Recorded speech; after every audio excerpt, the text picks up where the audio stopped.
This is CJ with the Gold Sports Talk. Wanted to, of course, discuss the situation with Trey Burke, who was basically a former Utah Jazz player, and he basically destroyed them on Twitter, man. He let it be known that players do not want to play in Utah. And I've been saying it for years. I think the thing about it with Utah is that they did have history. Of course, a lot of people don't know this. The reason why they have the name Jazz, the word Jazz and Utah should not be in the same sentence. But they used to be in New Orleans. Now, if people remember, one of their best players was Pistol Pete Maravich, who was pretty much the best player that played for the New Orleans Jazz at the time. And of course, later on, they ended up moving from New Orleans to Utah. And Utah, being without a professional sports team and being, a big influence, as far as the so-called Mormon community, as they actually are in other states. A lot of people don't know that. You do find some Mormon communities in surrounding states, and even in Texas, there's a good amount of them. In Texas, you can even find some in Hawaii. You could find some definitely in Nevada, Arizona. They have, a sizable community. But of course, their center part is going to be Utah. And, you do have some guys that have actually, played for Utah, of course, that are Hall of Famers, when you're talking about John Stockton and Karl Malone. Now, what a lot of people don't understand about the Utah Jazz and the reason why they were so successful, in the 80s and particularly 90s, is because of the fact they had those long contracts. Back in the day, you could sign players to, multi-year contracts like a decade long, just similar to like what you see with hockey. Like hockey has these big, long contracts where they sign players to 10-year deals. That's how it used to be in the NBA. A lot of people don't remember when they took away the rookie deals. Before that, you just literally just paid a player big time money. A lot of those rookies that came into the league, like when you go back in the day, they were getting paid big contracts out the gate for 10 years. That's just how they did it. That's the reason why you didn't see all this movement of free agents moving around back in the day. If they had shorter deals where you would only consign a guy for 5 years, like a Karl Malone or a John Stockton, you best believe that a guy like Karl Malone would have left them a long time ago. But the thing about it was, he was there, he was drafted, he developed into a good player, he had a multi-year deal, and plus on top of that, they had some very good teams in Utah in a very tough Western Conference, which the Western Conference has historically been tough since the modern era. I would say since the time, you would say, of the 80s, when you had the dominance of the Lakers. You still had some good Western Conference teams even during the 80s that just couldn't compete against the super duper team that was the Los Angeles Lakers at the time, which ended up in 9 finals appearances over the course of a matter of a few years. And we were talking about, I think Magic won 5 of 9 finals appearances during his time with the Lakers. Now, as far as with the Utah Jazz, growing up, they were always a team that I watched. Of course, I was in the Houston area. Of course, Houston Rockets, we faced, you talk about the amount of times, some of the most classic NBA playoff series is Utah versus Houston. There's a couple of series during the time of the run of the Rockets where they had some classic series. In fact, one of the classic series was the one that would have settled the argument over whether or not Houston could beat the Chicago Bulls with Michael Jordan, which that occurred in 97, I would say. It was in 97 when the Rockets, who had Charles Barkley, Clyde Drexler, and Hakeem Olajuwon, had lost at a buzzer-beating shot by John Stockton after an illegal bear hug screen by Karl Malone led to an open three-point shot, which led them to go into the NBA Finals against the Chicago Bulls back in, I want to say it was 97.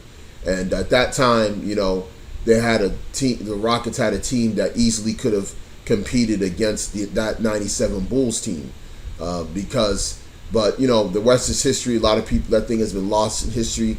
No one even considers that fact that it was just that close. Now, but as far as with Utah, I thought that when Karl Malone had left Utah to join the Lakers, I thought we would not see a good Utah team again. But that actually ended up not being the case. Why?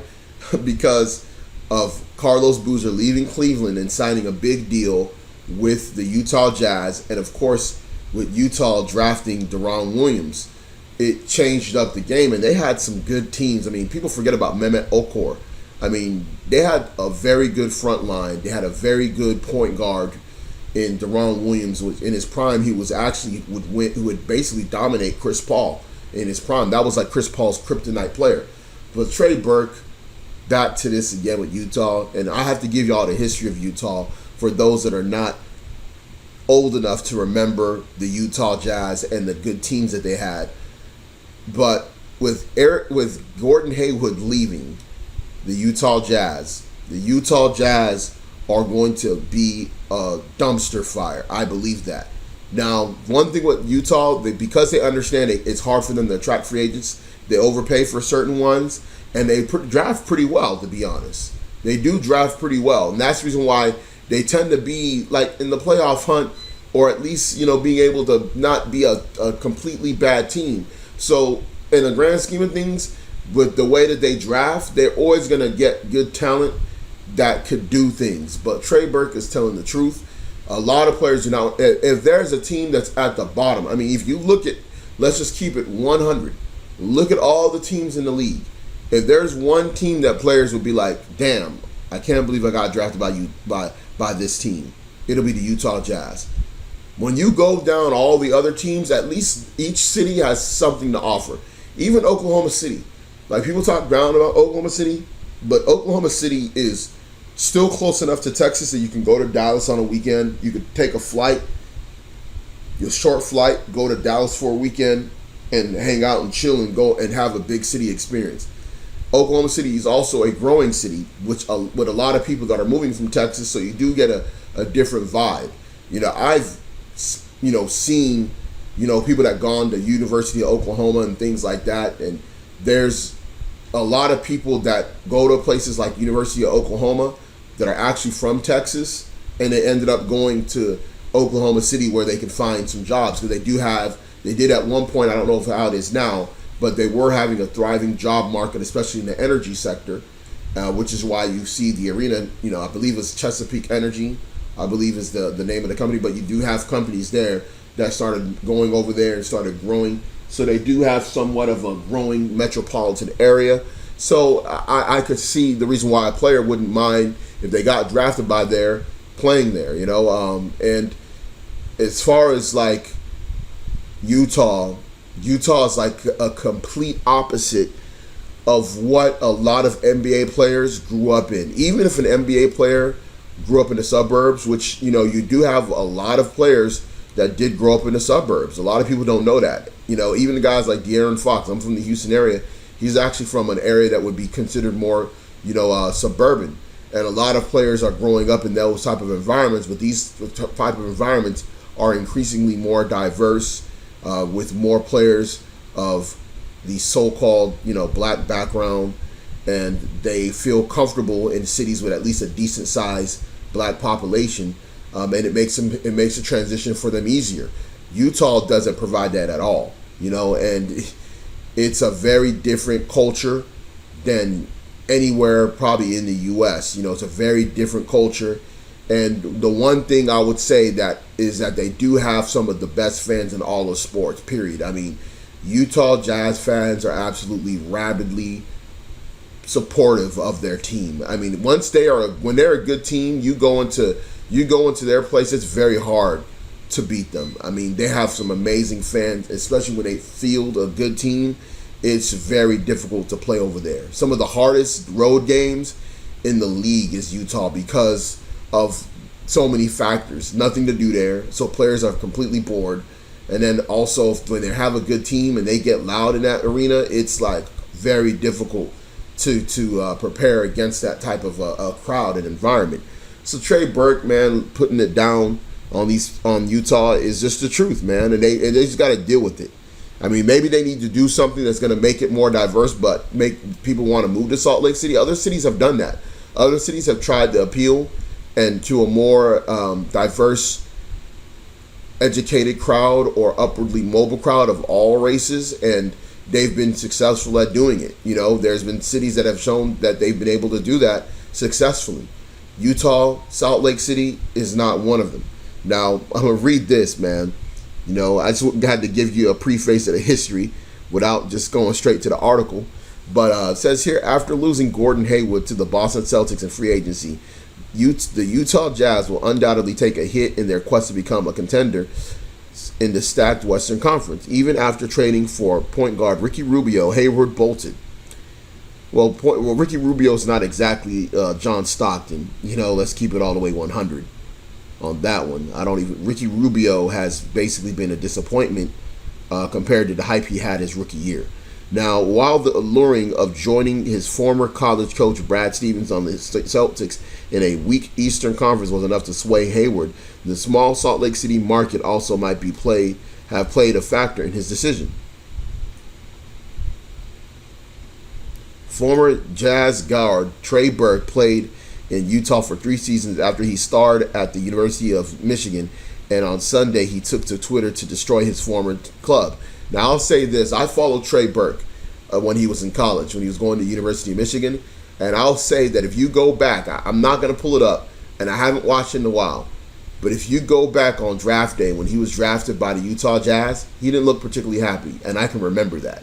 He tried to play it off, but guess what, man? All those players know if there's one city that they don't want to go to, and that's Salt Lake City. Okay? But at the end of the day, listen, man. If I was an NBA going into the NBA, I would not care. I would play for whoever would draft me because I would have loved to play in the NBA regardless. Now as far as from a free agency perspective, yeah, I would have exercised my options if I was a player. But if I went there and I was able to be a starter and they signed, even if they had those old rookie deals where they signed you to 10 years, I would gladly sign for 10 years and be a Utah Jazz and try and make it work. You get what I'm saying? So that's just how it is. But Trey Burke, being a free agent, very different climate, is voicing his opinion about it, and he's letting them know what the deal is, man, which no other player really has talked about. Now, go further on. It says, after fan insults and saying, "I don't blame Trey Burke, he just wasn't talented enough," Burke weighed in with the following burn. "I don't blame Trey Lyles. Jazz traded him. I don't blame Trey Burke. He just wasn't talented enough. I don't blame all the guys we let walk." Trey Burke says, lots of laughs. "No, I'm just afraid no one wants to play there, my guy." And that's the thing, man. A lot of these fans, man, a lot of them are delusional, and the truth is just the truth. Like, it's just very difficult to make Salt Lake City, Utah, appealing. Now, the funny thing about it is, when it comes to things like, NFL can thrive in almost any market, and players can still go there in part because you're just playing there 8 times of the year. You're 8 times during the course of a season. And then also on top of that, the NFL season is relatively short compared to the NBA. I mean, if you look at when it kicks off and when it ends, it's relatively short. I mean, these guys are pretty much off half the year when you examine like an NFL player, and even longer if they don't make the playoffs. So at the end of the day, you can play for Utah if you're in the NFL and literally live in another city. You can probably live in Vegas and play for, or Phoenix. You can probably live in Phoenix, live in Vegas, and have your family in either one of those cities that are nearby, or even Colorado, and play for Salt Lake City and just have like a pad there, like have like a little townhome or something like that. Have a condo, have like a 2-3 bedroom condo, somewhere in downtown Salt Lake City, and basically just have one or two, have one like Range Rover there, so that way when it snows you can just get around the snow. I mean, that's like how you could do it, and you can get away with it and still play in Utah. But when it comes to NBA, it's different. You literally have to live there because you're going to be there for a good chunk of the year, and you literally have to relocate your entire family to that city because it's just the way it is. Just like LeBron had to do. I mean, he had to relocate his whole family, of course, to Miami, and then he had to do the same thing when he went back to Cleveland. You can't, so a lot of people don't understand, that concept of what really goes on when they consider these sports teams and why NFL is different versus the NBA. Now it says, ouch. When a fan then asks him why he thinks no one wants to play in Utah, Burke offered the following explanation. Genuinely curious why you think no one wants to play in Utah. seem like a trend. Bad organization, too white, too morbid, nightlife. Well, I wouldn't say bad organization. I think that they've actually earned the right to actually be considered, one of the better run sports teams in the league, considering their deficiencies that they can offer a player. Now, it says too white, too Mormon nightlife. I think all the above, especially probably the social aspect is just very different being, if you're coming from a certain background and you go to a place like that, which largely just primarily accepts you because of the fact that you're a professional athlete.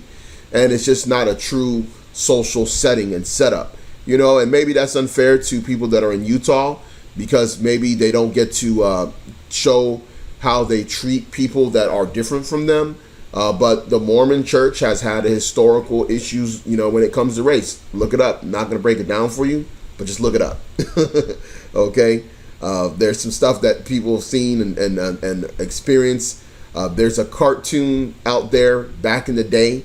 I think it was made in the 70s. That was very anti-black, I guess you can say. And I'm going to go just keep it at that you can look it up yourself on YouTube. Now, go to in the comments. They basically just going into his points per game. Now, he did have a very good rookie season, but after that, he kind of fell off. Not going to go into it. You can look it up yourself. That's pretty much it, man. I mean, it is what it is, man. The Utah Jazz, it's very difficult for them to retain certain players. And, Gordon Hayward seemed like the kind of player that they could draft and keep. But at the end of the day, they're just going to lose the appeal. See, that's one of the reasons why owners should be allowed to give longer deals. They should be allowed to give 7 to 10 year contracts if they want to. Maybe if they want, maybe it's one of those things where they can designate maybe one player that they really like that they can keep for more years. And I think that they need to consider that in the next collective bargaining agreement is to allow one designated franchise player where you could pay him for more years and more guaranteed money. And if you could keep him that long and he could sign that deal, then you don't need to trade such a player for a long time, and they could basically be the cornerstone of your franchise while you get other players. That's something they do have to consider to a certain degree, to allow these smaller markets to keep players that they really want and offer them a bigger deal and offer one player a true designated franchise title type thing. And that would make other players that if they go somewhere where a team doesn't have that type of player, they can say, listen, I'll be willing to get paid all this money and sign a 7-year deal with this team. And that can allow these teams to brand their team around one phrase of their franchise, almost like what I would call a phrase of their franchise contract. So, that's pretty much it. I'll leave the article in the description box. Like, comment, subscribe. Let us know what you think. I'm out.